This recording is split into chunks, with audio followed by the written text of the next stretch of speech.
Hi hello, ఈరోజు నేను శనగపప్పు మిల్ మేకర్ కొబ్బరికాయ కర్రీ ఎలా చేయాలో చెప్తాను. ఇదిగోండి, ఉల్లిపాయలు పచ్చిమిర్చి ఉల్లిపాయ వేయించుకోవాలి. ఇలాగా ఆల్రెడీ నేను మిల్ మేకర్ నానబెట్టి ఉంచాను వేడి నీటిలో. ఇదిగోండి, శనగపప్పు ఉడికిస్తున్నాను. శనగపప్పు ఉడుకుతుంది, కొంచెం ఉడకాలి. ఇందులో కొంచెం జీడిపప్పు వేసి ఉడికించుకుందాం.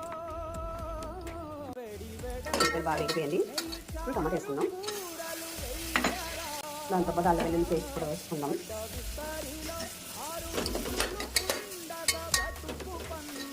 బాగా కలిపి మూత పెట్టి ఉంచాలి.